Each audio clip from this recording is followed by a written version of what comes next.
देश के नए मुख्य चुनाव आयुक्त की नियुक्ति पर कांग्रेस नेता राहुल गांधी ने केंद्र सरकार पर हमला बोला है। उन्होंने कहा है कि जब मुख्य चुनाव आयुक्त की नियुक्ति प्रक्रिया को सुप्रीम कोर्ट में चुनौती दी जा रही है, तब आधी रात को नए मुख्य चुनाव आयुक्त के चयन का फैसला लेना प्रधानमंत्री और गृह मंत्री के लिए अपमानजनक और अशिष्ट है। दक्षिण अमेरिका के इक्वाडोर में अगला देश कैलाश बसाने वाले भगोड़े स्वामी नित्यानंद ने महाकुंभ में शिविर लगाया है। बलात्कार और अपहरण जैसे संगीन मामलों का सामना करने वाले बाबा नित्यानंद के महाकुंभ शिविर में विशेष पूजा आरती और भंडारा चलाया जा रहा है।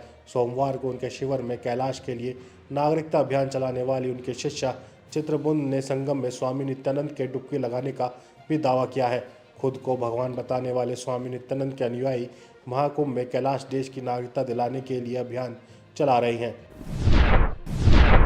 समय रैना के शो इंडियाज गॉट टैलेंट में की गई अभद्र टिप्पणी पर सुप्रीम कोर्ट ने यूट्यूबर रणवीर इलाहाबादिया को जमकर लताड़ा। इलाहाबादिया की टिप्पणी से नाराज न्यायमूर्ति सूर्यकांत और न्यायमूर्ति एन कोटेश्वर सिंह की पीठ ने कड़ी आलोचना करते हुए कुछ सवाल किए, साथ ही कुछ निर्देश भी दिए हैं। इसके अलावा रणवीर इलाहाबादिया को कुछ राहत भी मिली है। मुंबई और गुवाहाटी में दर्ज एफआईआरों में किसी भी दंडात्मक कार्रवाई से उन्हें संरक्षण प्रदान किया गया है। आपत्तिजनक टिप्पणी मामले में रणवीर इलाहाबादिया के खिलाफ अब कोई भी नई एफआईआर नहीं होगी। श्री काशी विश्वनाथ मंदिर में महाकुंभ पलट प्रवाह के 35वें दिन मंगलवार को सुबह से 12 बजे तक 2 लाख से ज़्यादा श्रद्धालुओं ने दर्शन कर लिए। भोर से ही मंगल आरती के बाद से भक्तों की लाइनें गोदोलिया और मैदागिनी तक पहुंच गई। वहीं वीआईपी और प्रोटोकॉल दर्शन भी होते रहे। गर्भगृह के एक द्वार से डबल लाइन में भक्तों को दर्शन कराकर भीड़ प्रबंधन किया जा रहा है। फरीदकोट में मंगलवार सुबह बड़ा हादसा हो गया। एक ट्रक के साथ टक्कर के बाद न्यू दीप कंपनी की बस रेलिंग तोड़कर नाले में गिर गई। इस हादसे में एक महिला समेत 5 लोगों की मौत हो गई। 3 मृतकों की पहचान हो चुकी है और तीनों ही मुक्तेश्वर जिले के रहने वाले हैं। प्रशासन के मुताबिक मृतकों में मुक्तेश्वर के अध्यापिका सिमरन, मुक्तेश्वर गांव के शेरे वाले के आत्माराम और मुक्तेश्वर गांव के चिंदवाड़ी के पूर्व सरपंच बलराज सिंह शामिल हैं। इनमें से सिमरन फरीदकोट के केंद्रीय विद्यालय में कार्यरत थी, जबकि आत्माराम फरीदकोट के बस स्टैंड पर एक निजी कंपनी बस में टिकट चेकर थे। बाकी 2 की अभी पहचान नहीं हो पाई है। डेल्टा एयरलाइंस का एक विमान कनाडा के टोरंटो हवाई अड्डे पर हादसे का शिकार हो गया। अब इस विमान हादसे की तस्वीर और वीडियो सामने आई हैं, जिससे हादसे की भयावहता का अंदाजा लगाया जा रहा है। दरअसल विमान लैंडिंग के वक्त अनियंत्रित होकर पलट गया। गनीमत रही कि इतना बड़ा हादसा होने के बावजूद यात्री और क्रू सदस्य सुरक्षित है। उत्तर प्रदेश के बांदा जिले में एक युवक ने रविवार देर रात घर में घुसकर प्रेमिका की हत्या कर दी। प्रेमिका के परिजनों ने युवक को पीट कर मार डाला। दोनों के बीच 3 साल से प्रेम प्रसंग चल रहा था। युवक ने निकाह की शर्त पर धर्म भी बदला था। चेहरे में दाढ़ी और सिर पर टोपी रखता था। खतना भी करा लिया था। यूपी की राजधानी लखनऊ से प्रयागराज संगम जाने वाली लखनऊ प्रयागराज संगम पैसेंजर सहित 60 ट्रेनें 20 फरवरी तक निरस्त कर दी गई हैं। परिचालन संबंधित कारणों से ये निरस्त की गई हैं। इससे महाकुंभ जाने वाले यात्रियों को असुविधा होगी। उत्तर प्रदेश लखनऊ मंडल के सीनियर डीसीएम कुलदीप तिवारी ने बताया कि गाड़ी संख्या 54254/53 लखनऊ प्रयागराज संगम लखनऊ पैसेंजर 20 फरवरी तक निरस्त रहेगी। सुप्रीम कोर्ट ने अगस्ता वेस्टलैंड मामले में ब्रिटिश नागरिक क्रिश्चियन मिशेल जेम्स को जमानत दे दी है। मिशेल अगस्ता वेस्टलैंड हेलीकॉप्टर घोटाले में कथित तौर पर बिचौलिया था। सीबीआई और ईडी 36,000 करोड़ रुपए के 12 वीवीआई हेलीकॉप्टर की खरीदी में उसकी भूमिका की जांच कर रही है।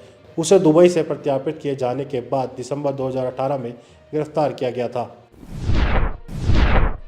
एनसीपी एसपी सांसद सुप्रिया सुले ने मंगलवार को बीड़ में सरपंच की हत्या के मामले में राज्य सरकार को आड़े हाथों लिया है। उन्होंने कहा कि सरपंच की हत्या के 2 महीने बाद भी एक आरोपी अभी तक पुलिस की गिरफ्त में नहीं आया है। उन्होंने इस सरकार की विफलता बताया और कहा कि यह स्वीकार्य नहीं है। सुप्रिया सुले ने कहा कि वह इस मामले को लेकर केंद्रीय गृह मंत्री अमित शाह से मिल चुकी हैं और जल्द ही महाराष्ट्र के मुख्यमंत्री देवेंद्र फडणवीस से भी मुलाकात करेंगी। पाकिस्तान के अशांत खैबर पख्तूनख्वा प्रांत में एक मोबाइल पुलिस वैन पर हथगोलों से हमला किया गया। हमले में आतंकवादी मारा गया और एक पुलिसकर्मी घायल हो गया। मंगलवार को एक वीडियो रिपोर्ट में यह जानकारी दी गई। हमला कोहाट जिले के शादीपुर इलाके में हुआ। हमले में एक पुलिसकर्मी घायल हो गया, जबकि जवाबी गोलीबारी में एक आतंकवादी मारा गया। रिपोर्ट में अधिकारियों के हवाले से कहा गया है कि हमले के बाद कई आतंकवादियों को गिरफ्तार भी किया गया है। गिरफ्तार आतंकवादियों के पास से हथगोले और अन्य हथियार बरामद किए गए हैं। महाअभियोग का सामना कर रही फिलीपींस की उपराष्ट्रपति सारा डुटेर्टे सुप्रीम कोर्ट पहुंची है। उन्होंने कोर्ट से महाअभियोग को रद्द करने और सीनेट में होने वाली सुनवाई को रोकने की मांग की है। 5 फरवरी को राष्ट्रपति फर्डिनांड मार्कोस जूनियर की हत्या की साजिश रचने और बड़े पैमाने पर भ्रष्टाचार में शामिल रहने और विवादित दक्षिण चीन सागर में फिलीपींस की सेना के खिलाफ चीन की आक्रामक कार्रवाई की निंदा करने में विफल रहने के आरोप में प्रतिनिधि सभा के सांसदों ने महाभियोग लगाया है। अमेरिका में राष्ट्रपति डोनाल्ड ट्रंप और एलन मस्क का विरोध तेज हो गया है। सोमवार को कड़ाके की ठंड के बीच अमेरिका में जगह जगह लोग ने ट्रंप और उनकी नीतियों के विरोध में प्रदर्शन किया। लोगों ने no king on President Day के नारे लगाए। इस दौरान ट्रंप के आवर्जन परिवर्तन वाले विधेयक के विरोध में लोगों ने एरिजोना स्टेट हाउस में घुसने की कोशिश की। फ्लोरिडा और कैलिफोर्निया में भी प्रदर्शनकारियों ने विरोध किया। अर्जेंटीना के राष्ट्रपति जेवियर माइली के खिलाफ धोखाधड़ी के आरोप की जांच एक न्यायाधीश को सौंपी गई है। राष्ट्रपति पर आरोप है कि उन्होंने एक क्रिप्टो करेंसी का प्रचार किया था। उनके प्रचार के बाद क्रिप्टो करेंसी का मूल्य गिर गया और निवेशकों को नुकसान का सामना करना पड़ा। हालांकि राष्ट्रपति माइली ने धोखाधड़ी से इनकार किया है और कहा है कि मैंने सद्भावना से काम किया। यूक्रेनी राष्ट्रपति व्लादिमीर ज़ेलेंस्की ने सोमवार को स्पष्ट रूप से कहा कि उनका देश युद्ध समाप्त करने के लिए इस सप्ताह अमेरिकी और रूस वार्ता में भाग नहीं लेगा। उन्होंने यह भी कहा कि चूंकि यूक्रेन इस वार्ता में भाग नहीं लेगा, इसलिए वह वार्ता के नतीजों को भी स्वीकार नहीं करेगा। यूएई में एक कॉन्फ्रेंस कॉल के दौरान ज़ेलेंस्की ने पत्रकारों से कहा उनकी सरकार को सऊदी अरब में मंगलवार की नियोजित वार्ता के लिए आमंत्रित नहीं किया गया था। आप इस खबर के बारे में क्या सोचते हैं, हमें कमेंट सेक्शन में बताएं। साथ ही ब्रह्मास्त्र न्यूज़ को सब्सक्राइब और शेयर भी ज़रूर करें।